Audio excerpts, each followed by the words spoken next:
latihan karo si Bobo aku. Latihan apa, Bobo? Latihan jurus. Jurus napa? Iki mau jurus apa nih? Jurus enggal, Bobo. Jurus anyar, ayo. Wong tuwa kuwi ora nganggo jurus. Coba baleni ndak. Panjenengan ampun teng mriku, Bobo. Mikir. Pratemben kula gegraden kalih anake sampean Raga Patmi. Oh, mikir. Ayo tutup, Pak. Tenan. Ribut. Panjenengan ampun melu-melu, Bobo. Iya.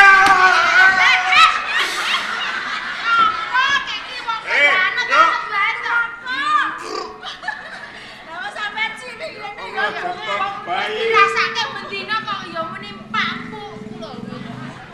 Wah. Ngele aku kok kurang ngendi. Ribut. Jurus enggal kala wae. Iya. Panjenengan niku tinggalan zaman.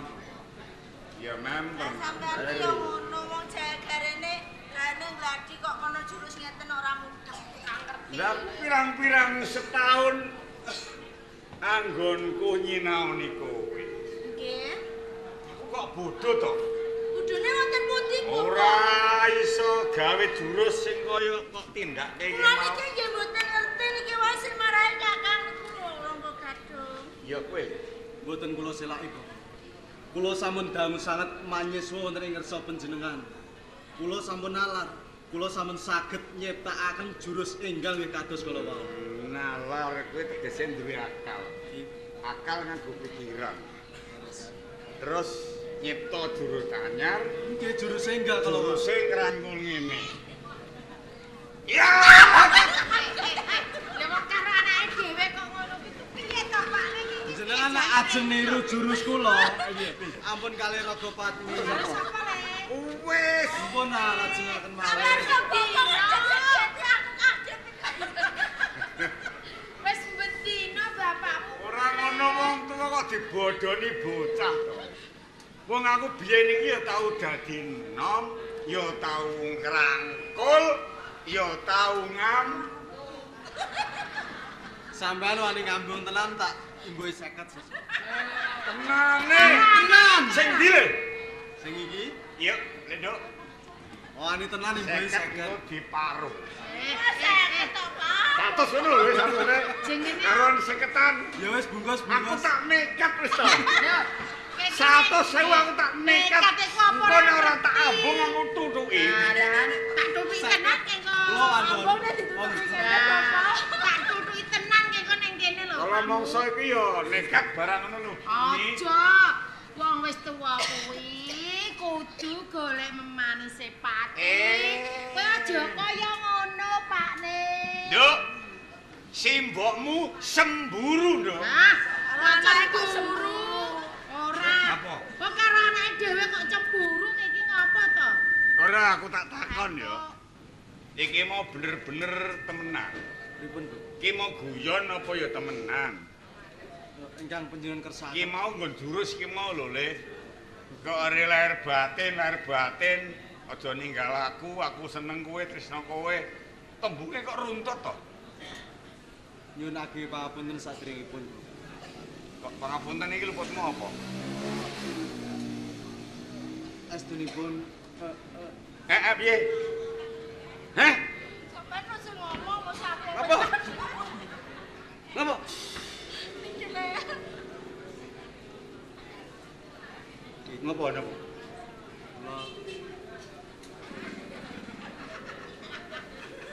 Ngapa kuwi ngapa? Kowe sampe golek jurus ndi? Jurus ngendi iki? Kowe seneng karo Patmi? Kowe seneng lho? Nggih, Bobo. Tenan kowe seneng? Syukur. Kula kinten ajeng Pripun, Bobo? Parang. Entuk. Entuk, Kakang. Entuk. Entuk aku seneng. Meneh Entuk to, Bobo? Entuk. Kakang. Tenan, Kakang. Jenengan uga angsal. entuk Rangga Gadung.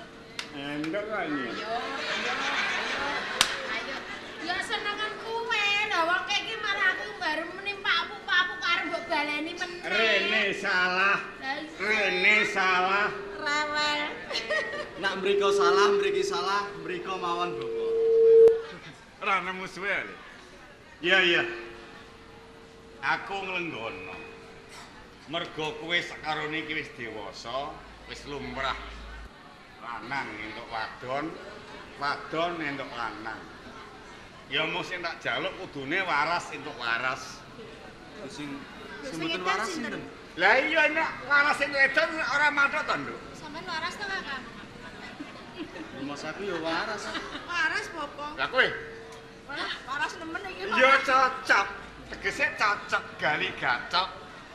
Nah, Lah kira ketemplean. sawise wis padha janji. Aku mau nekseni. Mung wae wong bebrayan. Bebrayan iku tembene mesti duwe tanggung jawab sing ora enteng. Luwih-luwih yen wis kelakon dadi manten, saben dina kowe kumpul njur pateme duwe anak. Mikir gedhekno anak, nyekolahke anak, wong saiki mlebu STM ngono ae duite juta-jutaan, apa maneh kuliah. Wis to, yen nyambut gawe ra tenanan ora kuat kok anak pinter. Kula badhe tanggung jawab sawetahipun dhateng anak sampean rego Tenane. nggih. Syukur mung wae aku mene dalan supaya utarku iki mau kowe bisa mbuktekke. Kowe tak kongkon lunga ning Majapahit. Iya. Wonten kawigatosan menapa? Lho, piye to? Kowe iki adine Senopati Agung. Bupati kang wis kondhang, sapa sing ora ngerti kondhange Ronggolawe Adipati Tuban. Leres. Mongko kowe kadangi. Yen bisa nularta kaya dene pakartene Kamasmu. Kalabu marang negara, ngayomi kawula. Tak kongkon ning Majapahit tak utus nyaosake pusaka iki, keris. Jenenge Kiai Kolonada. Iki anggonku nyelametake alam Burba Singosari. Sang Prabu Kertanegara gugur kala semono. Warisane negara dadi rebutane wong Kediri. Siji sing tak slametake pusaka keris iki, Kiai Kolonada. Mongko sapa sing dadi pangayon ing tanah Jawa iki kudu kadunungan pusaka iki. Iki caos sing ngersane Ratu Majapahit. Mengko yen siramu wis nyaosake pusaka iki kongkonanku, mesti wae kono peparing marang kowe. Ora dadi nganten sik, Bapak. Dikatani ya mengko tondo kok ngetek wae to. Lah ditinggal ning Kutaraja ning kono akeh wong ayu-ayu kok, Bapak. Lah wong ayu iki yen jeneng tresna, nyawa kono ayu ku masane ya Allah. Lah toh, kon desa teko Kutaraja nek ado aku ora ngerti kok, Kakang. Dadi nganten sik ya. Perkara kuwi gampang. Nganten terus. Yen awake dhewe wis dedaupan dadi nganten, Yo engko lagi lunga. ora usah kaya ngono. Aku ngerti yen ing Kutaraja kae akeh bocah wadon kang ayu. Aku ki samar apa Bapak mripat ngene iki Ya mripat kena-kena wae, kowe kuwatir kuwi kena-kena wae. Neng rek yo marga kowe iki yo, Nduk. Kowe butuhe ragat. Bapak iki lagi tuku pedes. Yo Lagi dingoni. ya dadi rumahke ben gedhe. Cilik. Sen wis gedhe mengko didol kanggo ragat kowe rabi. Ketanggape no, Prak. Tanggap nek Pak Kanjeng Jaya kaya dene wong Blonggong iki. Ya wis ngono, Pak. Ah, Hati ya, ah ya. Pak. Hati-hati. Pamit luwe dhisik karo calon bojoku. Ben-ben Ya, ben. Kakang. Wis rampung. Ben diwarki, ben rada lega atine. Suwe anggone pisan. Mane Nduk, mane Nduk. Iya. Iki lho kok arep gudang kok piye lho Pakne? Mbok yo wis, mbok yo males iki lho Pakne. Wis tondo kapan mangkate? Iki piye to dicolne? Kan iki ya ngono ya lek iki ah. Ono. Dadah.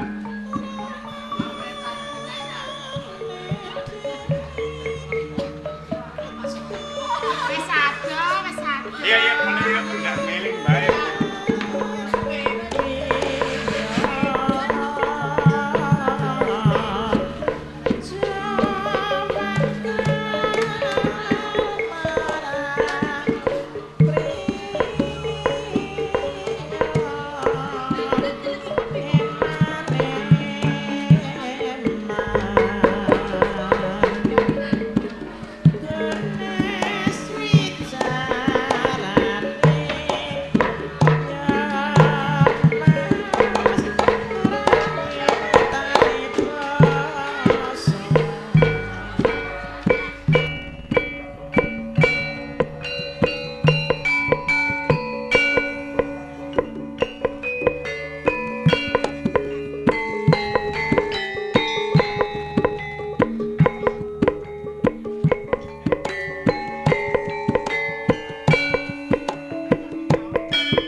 Halo halo ha.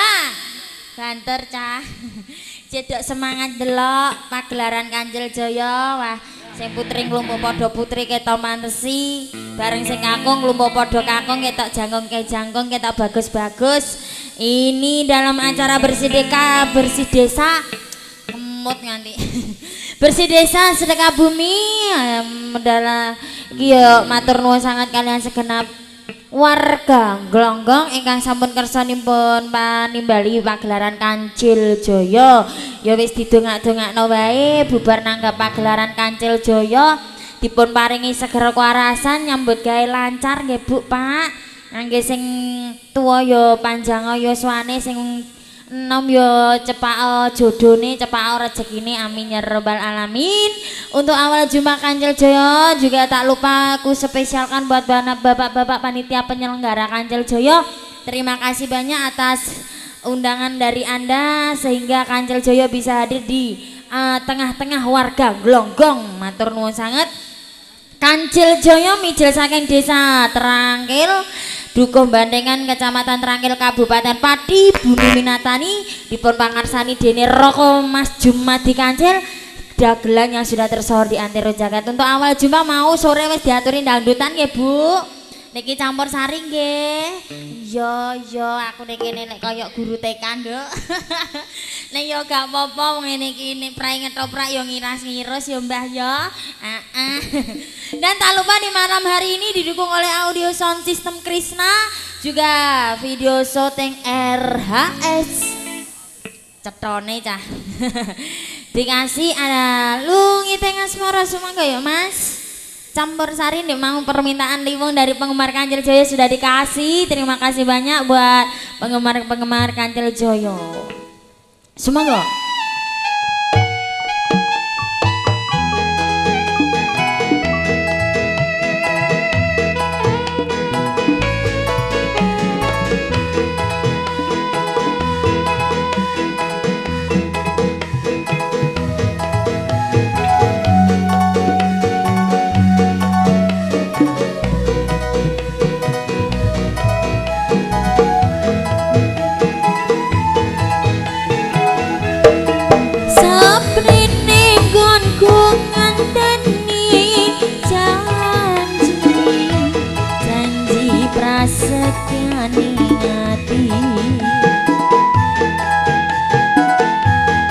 kadung tresno ring sliramu dowong bagus nailing dina lanatu ning ati katan ra bisa ilang saya suwi saya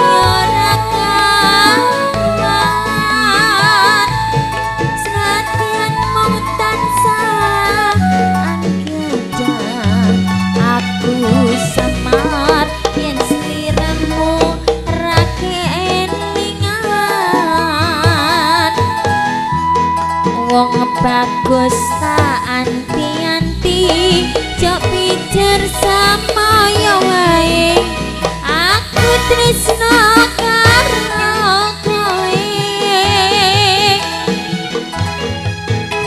tegani hatimu malah gawe loro iku ra prayoga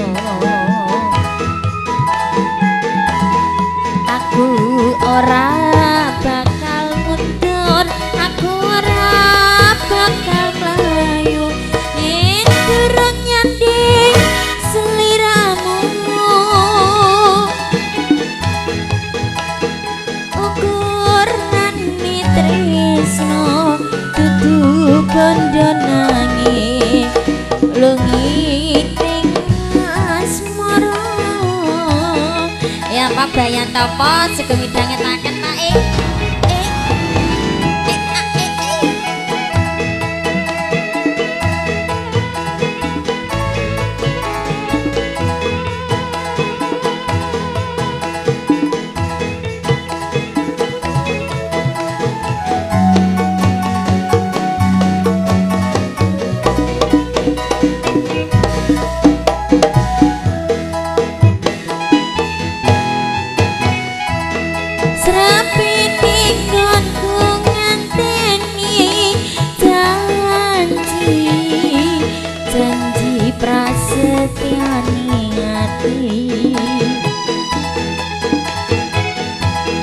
kadung tresno mring sliramu dowong bagus nailing dina lan wektu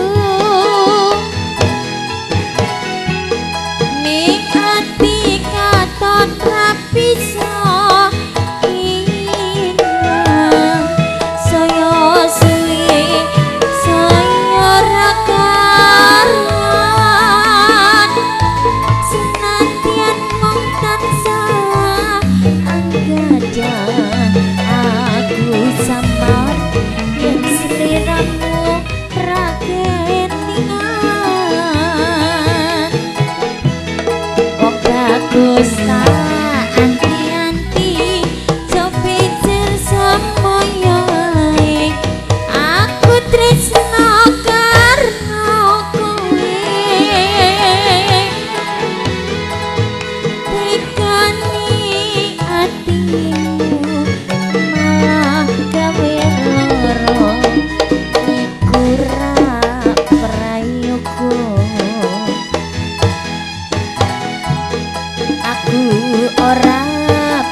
kondo nanging lungite asmara ukuran mitrisno dudu kondo nanging lungite asmara Lengit Asmara malam jumpa dari Kancil Jaya. Tak lupa aku persembahkan buat warga Nglonggong spesial. Sudah berlalu. Iki langsung saja yuk. Semoga ingkang badhe ngersakaken lagu ya Pak Bayantopo. Ngersakaken lagu napa mboten panjenengan? Joko Melarat lah Pak. Pak saiki nek Joko Melarat. Joko sing sugih mbono mbora. Napa sing Joko Melarat napa Joko sugih nek panjenengan Joko Melarate ning mburi. Nggih permintaan dari Pak Bayan. Bengawan sore. Ya Allah le Pak. Kandhani lagu sing kawake kurang patek apal Pak. Lagu sing anyar yo. Wis lali. Kuwalik. Pripun? Sapa sing gak gelem nyawer? Pak Bayan. Innallaha ma'asabirin Pak, wong aku ning kene wis sabar iku biasane kasih Gusti Allah. Engko njajal tak sanjung kok ndara metu. Untuk awal jumpa yuk, sudah berlalu. Langsung saja ditampilkan artis-artis biduan-biduan cantik dari Kancil Joyo di malam hari ini. Untuk urutannya pertama kali ada Jeng Wulan.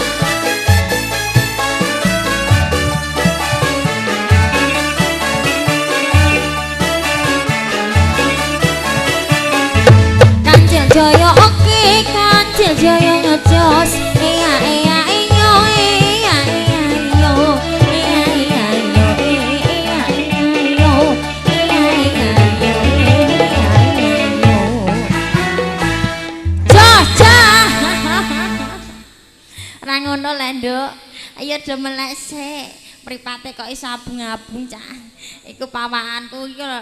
Aku anggere sing lemu semangat ngene atiku wis ayem merah umum. Semangat piye iku lho iso melek. Kandhani anane ra iso melek kan ra Wulan. Ya ngantuk. Ayo. Idepe gegeden. Wulan Sari terspesialnya buat warga Nglonggong. Kalau nyanyi-nyanyi ku yuk dikirimi lagu Nduk. Diaturi layang suara sik ya. Layang suara Joko Melarate mangke bakda niki Pak. Pak Bayan iki lagi diangkat Nduk. Mulane renyahe ra umum. Agak nyegerno lah ngombe kopi sri. Sugeng ngunjuk nggih Pak nggih. Heeh, sorume laris ra umum. Semoga diwanaturi ada layang suara. Dados. Pret. Ayo Lek Narto. Pirang-pirang sedina kok ora roh aku Lek Narto. Ndelik nang Sarlongan. Kandhani. Kancil Jaya digoyang, lambaikan tangannya.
rasa kangen marang sliramu yai layang swara ra iso ganteni kulino aku nyanding sliramu yai kantil jaya asik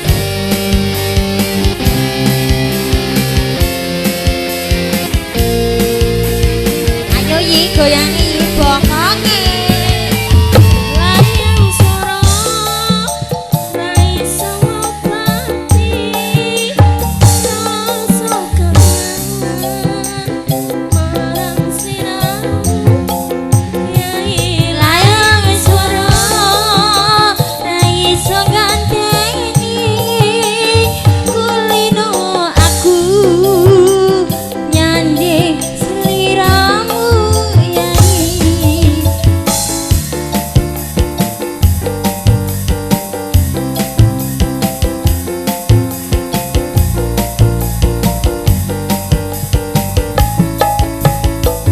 layang swara ra iso ngobati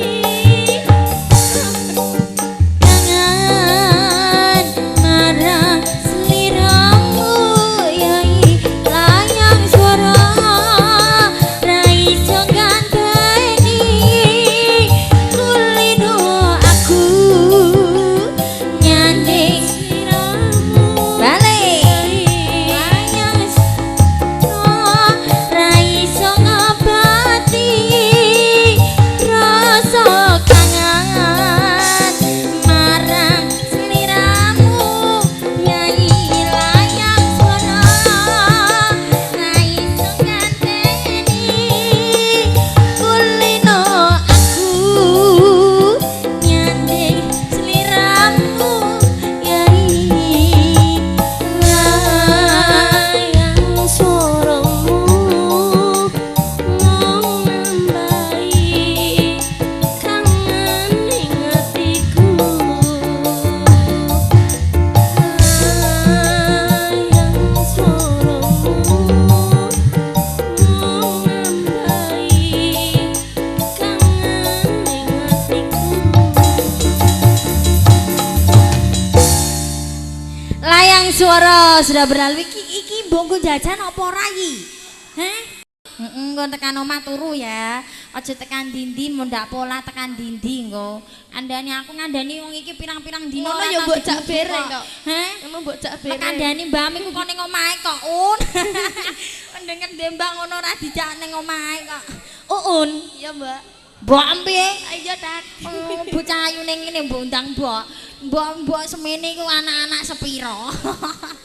Andani ning kene aku jek prawan, prawane prawan semprot. Walah, Mbok, mak ketuk kok. Andani. Oh, ngarani monte maketu kok pawanem ya gringsang Iki ngono lho, kok. ngecap. Gering tapi kan merangsang. Apa kuwi aku aja jak omong ngono. Oh, ngono. Aku Jek bocah kok. Jek bocah. Bocah edan. Un, dikasih ada lagu apa sayang? Ah, rasa bingung nek bingung dodong lho kok tak koni. Diaturi leren ngamen, Mbak. Jak leren ngamen. Heeh. Alah wong ngamene urung kok ndurung dipayoni karo warga Glongkong malah mbok jak leren. Enek nawa metu. Menawa metu ya nduk yo inalloha Ma'asobirin. kandhani muridku kok. Semoga ada leren ngamen. Ayo Lek Tik, syarati Lek. Engko ben metu. Yo balik.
Joyo.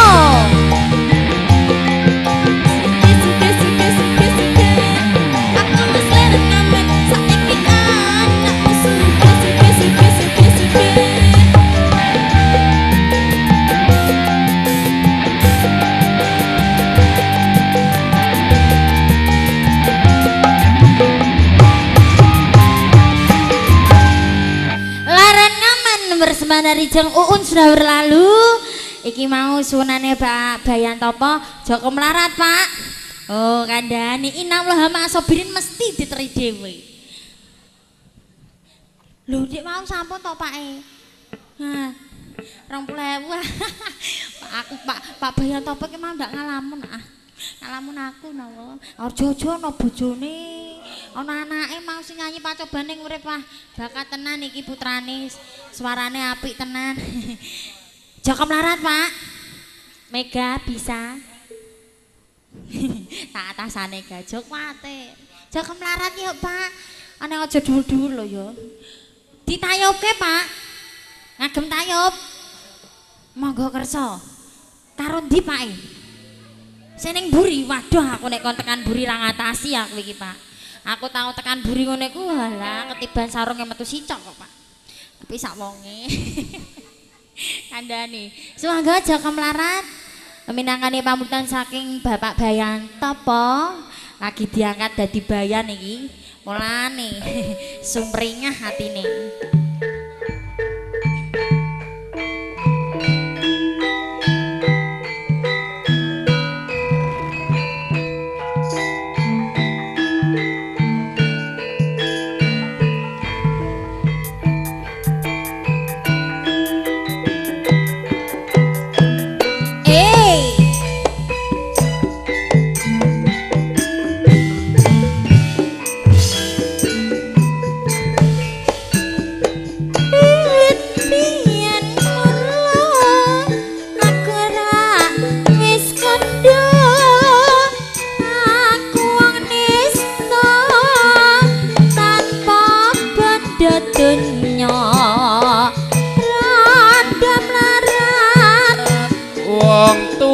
Mau pangkat aku rekoso urip wis mulya iki wis wancine kowe didhauke karo priya bagus sing padha sugiye ora nyono lan ora legewo yen sliramu tega palakrama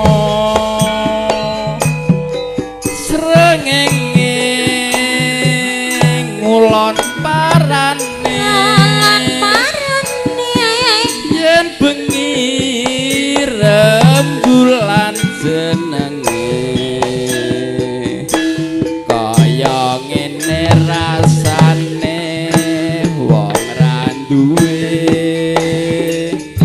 tresno tenan kok anggap sepele srengenge ngulon parane jos yen bengi rembulan jenenge esuk tembe sorene dadi tresnamu mung abang-abang lambe Kancil Joyo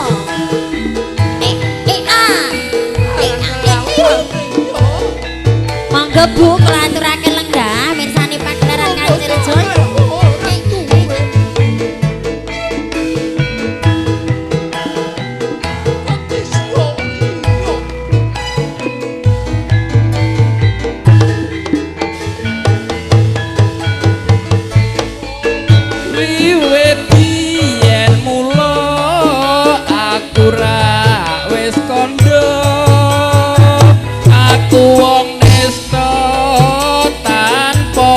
bondo donya Joko mlarat wong tuamu pangkat aku rekoso urip wis mulya iki wis watine kowe didhauke karo priya bagus sing padha sugiye ora nyono lan ora nglegewo yen sliramu ego palakrama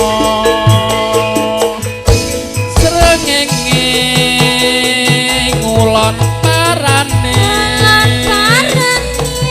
yen bengi rembulan jengenge kaya ngene rasane wong ra duwe tresno tenan kok anggap sepele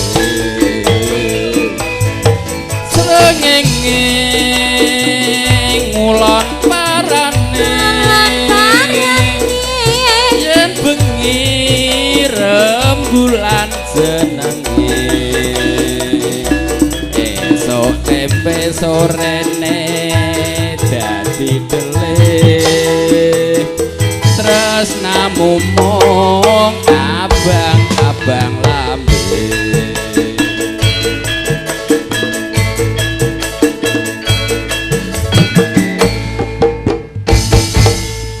Matur suwun iki mau sinten asmane Pak aku?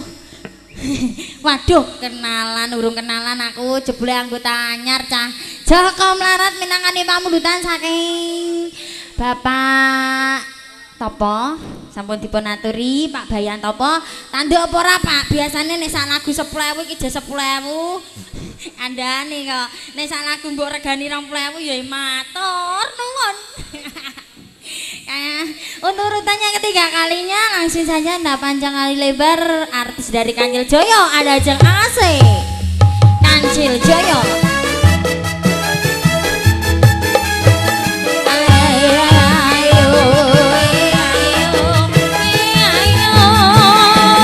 Kancil Joyo oke Kancil Joyo terus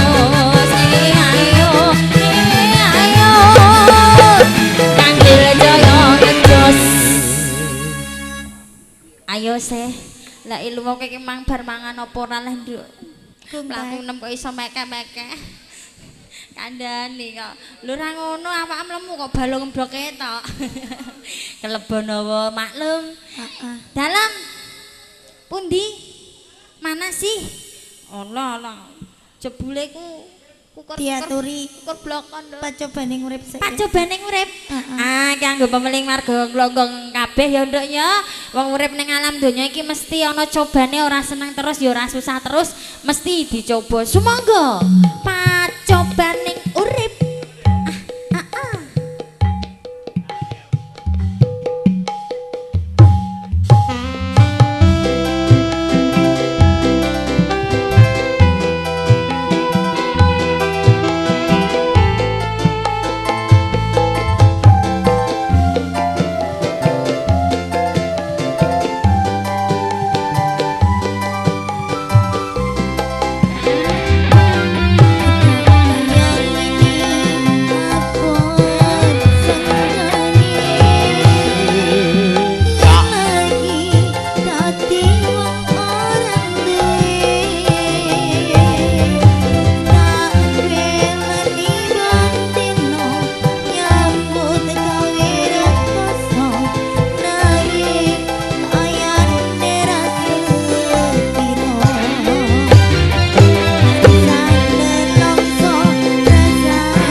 Jawa ning ngure sampun katuran kagem panjenengan sedaya.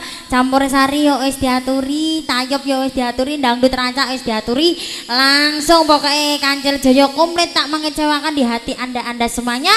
Untuk urutan yang keempat kalinya artis dari Kancil Jaya langsung ditampilkan ada Jek Mega Puspita.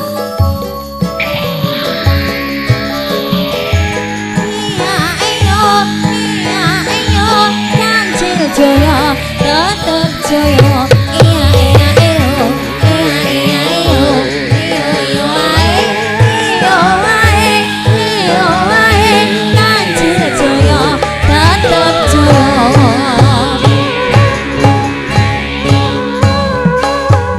Kancil Jaya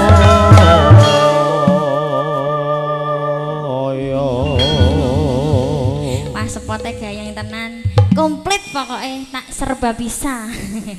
Mega ayo dilekno mripate Aku gak turu dhewe ta. gak turu dhewe mempersatukan hidup ya sayang. Aku mang melek.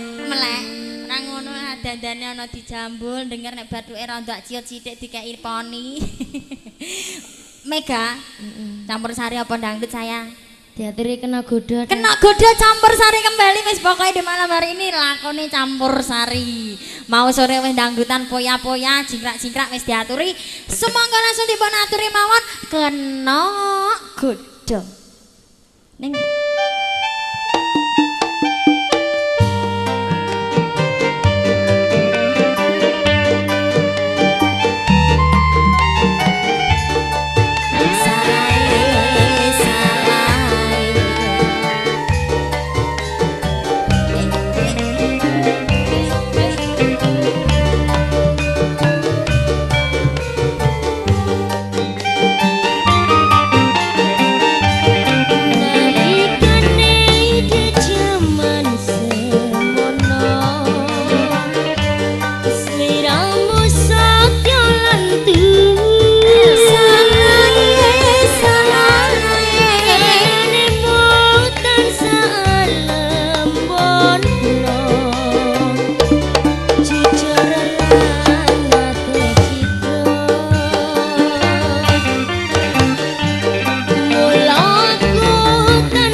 sapa?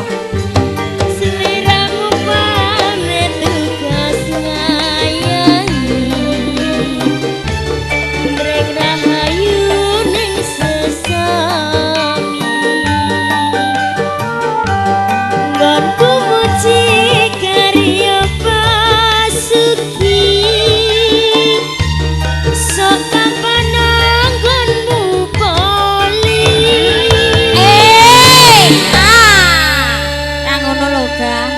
Joget aku kok iso ditirokno kanganem kok kepiye lek gak. Dilerem lanang jere. Andane kok. Men ngene enjo kaya ora ndek dosa iki. Tarik gak. Batang aman bro aman. Bareng tok krungu kabarmu Sarae Lihatane sing kondur mung layangmu Ora ngira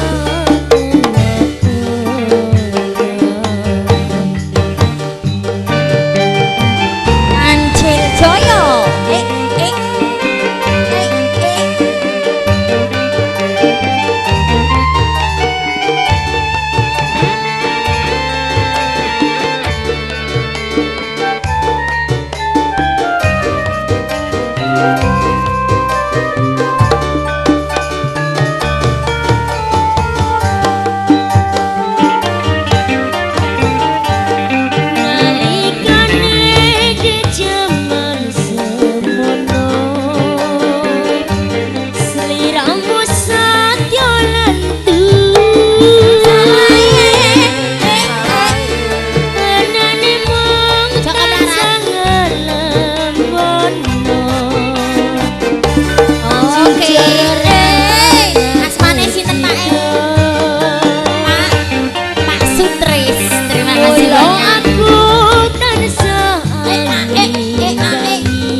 Bodho sampun dipun aturi iki yok mau ana sunan saka bapakku Penggemar Kancil Jaya. Bapak apa Mas atau Aa? Mas sunane Kembang Rawe. Wah, Bapak Sutris panyuwunanipun Kembang Rawe yok opake ngagem tayub nggih. Ditayubke. Wah. Metoke mau Joko Mlarat wis diaturi lho Pak Sutris. Pak Sutris nek ketoke ganteng tenan cah. Karo sendekap-sendakep piyayine ireng manis. Kandhane anggere disamar ya digunggung ya Pak ya. Kandhane ora kaya ora beda kaya Pak Bayanto pangir bar disamar ya tak gunggung. Semangga senti pun aturi Kembang Rawe yuk Mas. Para pradangga Kancil Jaya.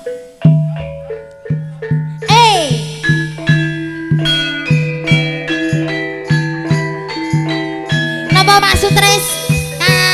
Ajeng nyekar Pak. Semangga lho Pak.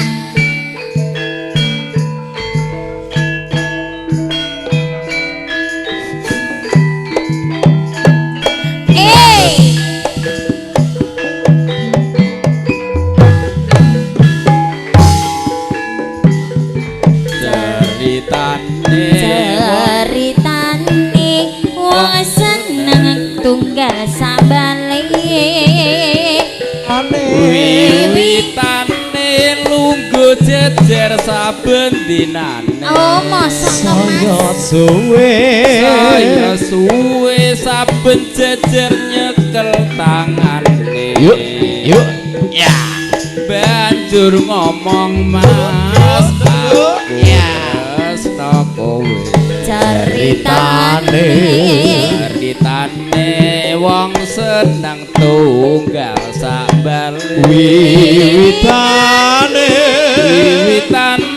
lungguh jejer saben dinane saya suwe